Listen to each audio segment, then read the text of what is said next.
J'ai lu beaucoup trop de romans de Jules Verne dans ma vie, et donc aujourd'hui je vais vous présenter les 10 meilleurs romans de Jules Verne selon moi, parmi, je dirais, la vingtaine de romans de cet auteur que j'ai lus, que ce soit dans mon adolescence, comme beaucoup de gens qui ont lu Jules Verne. Je crois que vraiment le moment le plus intéressant pour lire Jules Verne, c'est l'adolescence, où on découvre plein de choses, que ce soit au niveau des sciences, au niveau du monde qui nous entoure.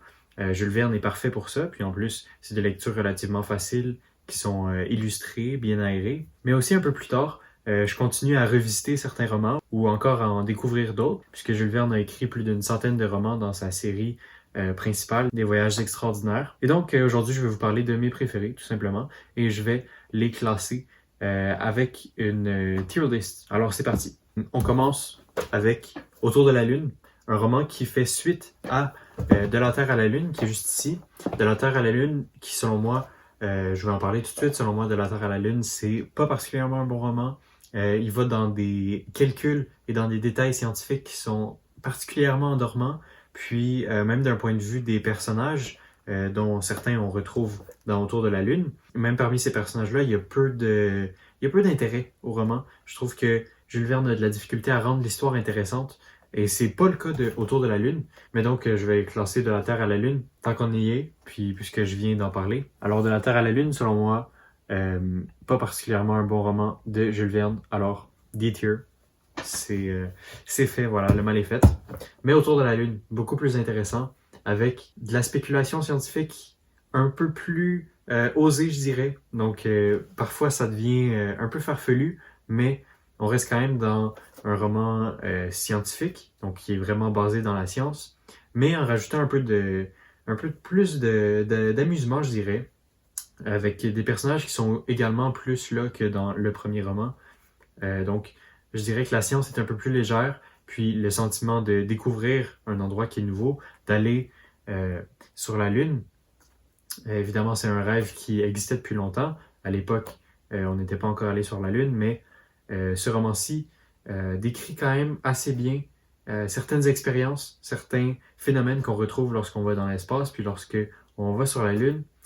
D'autres, il les décrit un peu moins bien. Évidemment, on était encore très tôt dans l'histoire de l'homme et de son rapport à la Lune, mais pour son époque, puis pour ce que c'est, en soi, c'est un bon roman avec beaucoup d'action. Alors selon moi, ça va en B-tier. Voilà. De quoi je vais parler ensuite?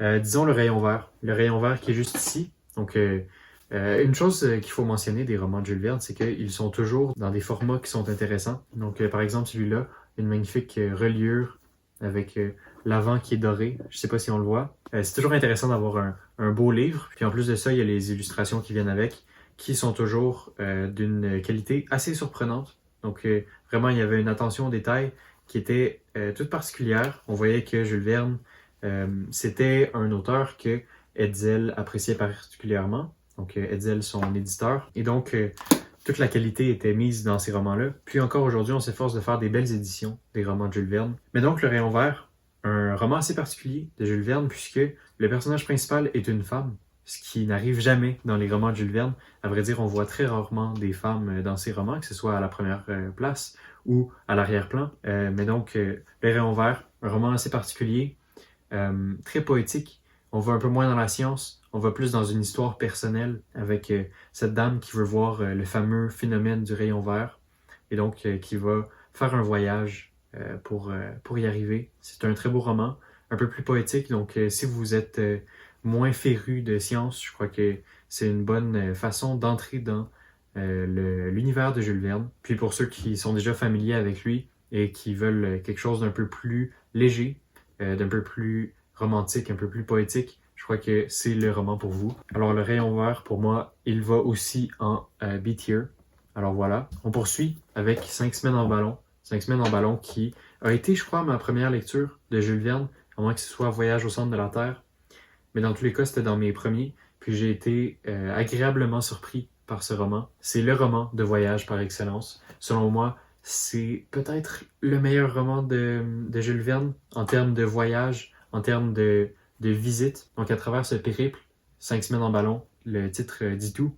On découvre l'Afrique, puis des endroits encore inexplorée de l'Afrique. Donc, on va en son centre, puis les personnages découvrent toutes sortes de tribus et de phénomènes particuliers. Des fois, ça va un peu comme dans Autour de la Lune, dans des situations un peu plus farfelues. Et je crois que ça fait partie de l'intérêt du roman. Mais de façon générale, ça nous fait vraiment voyager facilement. Puis, je vais le dire et je vais le redire, parce que Jules Verne est très fort dans ça. Mais pour 5 semaines en ballon, je crois que même si c'est le premier roman de la série des Voyages extraordinaires de Jules Verne, même si c'est son premier roman qui est fait dans cette série-là, selon moi, c'est peut-être l'un des meilleurs. En tout cas, ça nous montre déjà que Jules Verne était parfaitement apte à mener cette série-là à bien, puis à écrire la centaine de romans qu'il allait faire par la suite. Mais donc, c'est le premier roman de Jules Verne qui est édité. Plus tard, il y aura Paris au 20e siècle ou 21e siècle. Je ne sais plus tout à fait c'est quoi le titre, mais ce roman-là, qui avait été écrit un peu avant celui-ci, a été édité. Donc, à titre posthume, d'ailleurs, il y a une histoire assez intéressante là-dessus. Mais ça, c'est le premier roman qui a été édité vraiment de Jules Verne et ça vaut le détour. J'hésite un peu. Est-ce que ça va dans A-tier ou dans S-tier? Selon moi, c'est A-tier. Il y a quand même des romans qui vont être plus palpitants que ça, je crois. Il y en a peu, mais il y en a quelques-uns, alors on va se réserver le S-tier pour plus tard. Mais pour l'instant, A-tier, ça reste un roman très respectable. On continue dans les romans farfelus, les romans un peu plus osés de Jules Verne, dans lesquels il n'a pas eu peur d'aller un peu plus dans la spéculation, d'aller un peu plus loin et parfois à tort, mais malgré les erreurs scientifiques qui s'y retrouvent, puis les impossibilités qui sont parfois assez évidentes pour nous au 21e siècle. Je crois que Voyage au centre de la Terre, c'est l'un de ses meilleurs romans. Celui-ci, c'est le premier que j'ai lu et j'ai tout de suite été happé par l'action, mais aussi par cette volonté-là d'avoir une certaine rigueur scientifique malgré l'anticipation qui domine ce roman-ci. Donc, parfois, on va parler de minéraux quand même assez en détail, par exemple de l'acoustique de certaines grottes ou des phénomènes surprenants, des phénomènes intéressants. Puis aussi, ça met en valeur les théories de l'époque, la façon dont on concevait le monde au moment où Jules Verne a écrit ce roman-ci. Et c'est particulièrement intéressant. En plus de ça, les personnages principaux, les 3 personnages qu'on suit tout au long du roman, sont vraiment des personnages qui sont attachants, qui mettent en valeur l'histoire et les concepts scientifiques que Jules Verne aborde dans ce roman. Et donc, pour moi, Le Voyage au centre de la Terre mérite aussi le A-tier, donc aux côtés de 5 semaines en ballon. Selon moi, il est légèrement meilleur, tout simplement parce que ça rentre davantage dans mes goûts littéraires. Mais je crois que certaines personnes préféreraient 5 semaines en ballon à Voyage au centre de la Terre. Voyage au centre de la Terre, c'est simplement un roman qui est un peu plus anticipatif, qui va un peu plus loin dans son concept. Et pour moi, c'est pour le mieux. Pour certains, ça ne le sera pas. Mais dans tous les cas, ça reste un roman très intéressant. Alors, on poursuit avec 20 milieux sous les mers, probablement le roman le plus connu de Jules Verne. En tout cas, c'est celui qui a sans doute été le plus adapté, avec peut-être Voyage au centre de la Terre, adapté au cinéma. Moi, je pense particulièrement au film des années 40, peut-être des années 50 par Disney, qui était étonnamment bon. Aujourd'hui, il a été plutôt oublié, mais c'est un film qui est intéressant. Sauf que là, on est là pour parler du roman, qui est quand même une grosse brique. On parle de 600 pages, avec beaucoup d'illustrations cette fois-ci. Donc, c'est un roman dans lequel il va y avoir des grosses descriptions de vie sous-marine, mais aussi dans laquelle il va y avoir beaucoup d'action.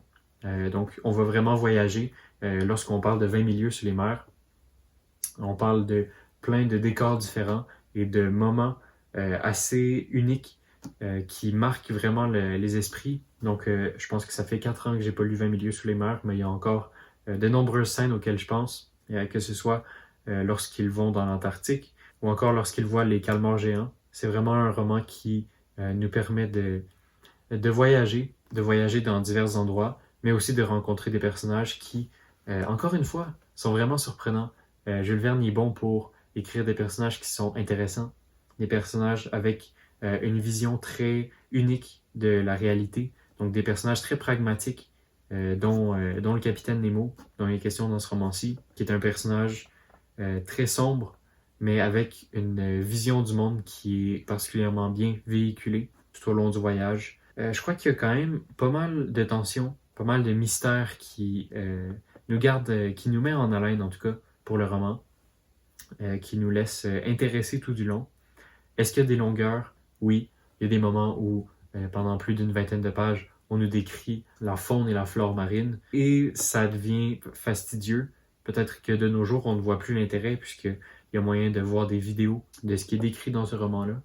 Mais je crois que ça vaut quand même le détour. S'il le faut, c'est toujours possible de passer ces passages-là, donc de passer outre les moments plus descriptifs, mais dans l'ensemble, c'est un excellent roman. Est-ce qu'il est aussi bon que 5 semaines en ballon? Je crois pas. Alors, je sais pas trop où le mettre. Je crois qu'il est quand même meilleur que Autour de la Lune. Donc, on va y aller pour le B-tier ici. Mais c'est pas pour autant que c'est un mauvais roman. Tout simplement, je pense que ce n'est pas le plus intéressant. Puis d'ailleurs, si vous aviez déjà lu certains extraits ou si vous l'aviez lu au complet dans un cadre scolaire, peut-être que vous allez vous en rappeler comme étant un livre qui est très long, qui est très descriptif, parfois même ennuyant.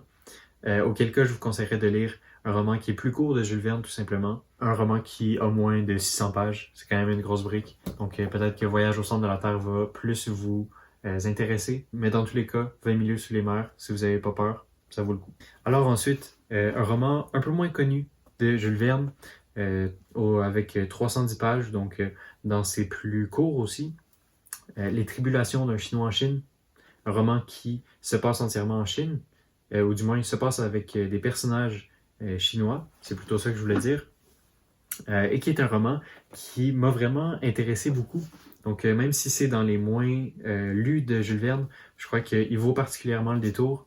Donc c'est l'histoire d'un riche chinois qui perd sa fortune et qui contemple le suicide, ou du moins qui contemple d'être tué par son ami. Et donc, il lui donne à son ami la mission de le tuer. Puis, avec son assurance vie, il va pouvoir redonner la fortune qu'il a perdue à son épouse, à moins que ce soit sa fiancée, je suis plus certain. Mais au cours de son voyage, au cours de ses tribulations, il va recouvrir sa fortune et il va réaliser qu'en fait, il ne veut pas mourir. Mais il est trop tard puisqu'il a ordonné à son ami de le tuer au courant des 2 prochains mois. Et donc, on le suit dans ses tribulations, dans ses efforts de survivre, ses efforts de retrouver son ami. Et c'est une histoire particulièrement enlevante, assez surprenante par certains moments, qui nous garde vraiment en haleine tout du long à cause de la prémisse qui est remplie de tension. Moi, j'ai particulièrement apprécié ce roman-ci. C'est l'un de mes préférés, même si ce n'est pas dans ses plus connus. Mais donc, pour moi, Les Tribulations d'un Chinois en Chine, ça va dans le A-tier. Est-ce que c'est meilleur que 5 semaines en ballon? Encore une fois, selon moi, oui. Donc, il irait ici. Les Tribulations d'un Chinois en Chine. Excellent roman. Je vous le conseille si vous êtes capable de mettre la main dessus. C'est pas dans ses plus connus, mais ça reste du Jules Verne, donc il y a quand même moyen de se procurer une copie de ce roman-ci, que ce soit de deuxième main ou en librairie. Si vous n'avez pas lu celui-ci et que vous êtes déjà rendu loin dans votre lecture de Jules Verne, Les Tribulations d'un Chinois en Chine, je crois que c'est un excellent choix. C'est un roman dans lequel il n'y a plus ce côté anticipation-là, mais on est vraiment pris par l'histoire, par la façon dont se déroulent les événements. Je crois que de bout en bout, c'est un excellent roman. Donc, je poursuis avec un autre classique qui va faire voyager, peut-être même plus que 5 semaines en ballon, peut-être même encore plus loin que dans Voyage au centre de la Terre, Le Tour du monde en 80 jours. Une prémisse, encore une fois, très enlevante, mais c'est un roman qui est quand même connu. Je crois que la plupart des gens ont une idée de ce qu'il est question dans Le Tour du monde en 80 jours. Un roman assez connu, avec des personnages qui sont très intéressants. Encore une fois, le personnage principal, Phileas Fogg, est un homme avec des principes et une morale particulière, et on va le suivre à travers ses tribulations, à travers ses déboires autour du monde. C'est vraiment intéressant de le voir agir et rester vrai à lui-même tout au long, malgré tout ce qui va arriver contre lui. Et donc, dans cette course contre la montre, on voit un peu l'humanité des personnages qui écrit Jules Verne. Jules Verne a toujours été un auteur très positif, puis ça ressort particulièrement dans ce roman-ci. Le Tour du monde en 80 jours, on ne peut pas se tromper avec celui-ci. Et c'est pourquoi je lui donne la position de S-tier, rien de moins. Donc, vraiment un roman sans faute, selon moi. Donc, il n'y a pas de longueur, du moins très peu. Il est bien écrit, puis les personnages sont parmi les plus intéressants que Jules Verne a écrit, avec le capitaine Nemo. Je crois que Phileas Fogg et même son majordome Passepartout, c'est deux personnages qui sont vraiment intéressants et attachants. Et donc, juste pour les suivre et voir l'aventure dont il est question, je crois que Le Tour du monde en 80 jours, ça vaut le coup. Donc, neuvième et avant-dernier roman, un autre roman un peu moins connu, Mathias Sandorf. Celui-ci est vraiment une brique. Donc, on parle d'un roman qui dure assez longtemps. Est-ce que c'est plus long que 20 milieux sous les mers? Ça se peut, je suis pas certain. Donc, j'ai pas les mêmes éditions, mais selon moi, Mathias Sandorf est un peu plus long. Et je préfère pas dévoiler grand-chose de ce roman-ci, puisque ça prend beaucoup de temps avant de s'installer dans l'histoire. Il y a quand même certaines longueurs, je pense particulièrement aux 2 tiers du roman, où on commence vraiment à sentir les 500 pages. Mais malgré sa longueur, c'est un très bon roman. Puis sans vous le décrire trop longuement, je dirais que Mathias Sandorf, c'est le conte de Monte Cristo, mais écrit par Jules Verne. Donc à sa manière, il réinvente le mythe du conte de Monte Cristo, puis il crée une histoire qui est assez intéressante dans ce roman-ci. Est-ce que c'est son meilleur? Vraiment pas selon moi, mais il est quand même dans mes 10 préférés. Même s'il est très long, il m'a gardé intéressé, il m'a gardé happé par cette histoire de vengeance qui se dévoile peu à peu sous nos yeux. C'est moins bon que le Comte de Monte Cristo, mais ça c'est certain. Le Comte de Monte Cristo, c'est quand même l'un des meilleurs romans de la littérature française. Point. Et donc, évidemment, ce roman ne pouvait pas faire compétition au Comte de Monte Cristo, mais ça reste un excellent roman de Jules Verne que je mettrais en C-tier. Donc, C-tier, quand même, c'est bas, mais il faut savoir que c'est par rapport au roman de Jules Verne. Jules Verne qui est quand même un auteur très bon dans l'ensemble, qui a écrit des bons romans. Puis d'ailleurs, j'ai pas abordé le sujet, mais Jules Verne est un auteur qui a été longuement répugné par certains cercles français. Donc, je pense à l'Académie, puis je pense aussi aux férus de lecture de façon générale, qui ont souvent dit que Jules Verne était plutôt un auteur pour adolescents. Puis on a un peu amoindri ses talents littéraires, mais même si on dit souvent qu'il n'a pas de prose ou qu'il écrit de façon assez plate, je pense que c'est pas le cas. Je crois qu'on retrouve quand même une certaine étincelle de prose dans ses romans. Et il faut pas croire les anciens préjugés voulant que Jules Verne est un auteur plat, un auteur moindre. Il a vraiment sa place dans le canon littéraire français et c'est pour ça que j'ai fait cette vidéo. Selon moi, c'est un auteur qui est assez intéressant. Mais donc, sans vous faire attendre davantage, je vais parler de L'île mystérieuse, 10e et dernier roman. L'île mystérieuse qui, lui aussi, dans ses meilleurs, mais qui a été un peu rechigné pour sa longueur. On parle de 800 pages. Donc, je crois que c'est le roman le plus long de Jules Verne dans les 10 dont je vous ai parlé. Mais malgré sa longueur, il vaut le coup. J'arrête pas de le dire, mais particulièrement pour ce roman-ci. La prémisse est assez simple. Une demi-douzaine d'hommes se retrouvent sur une île qui, au premier abord, semble inhabitée.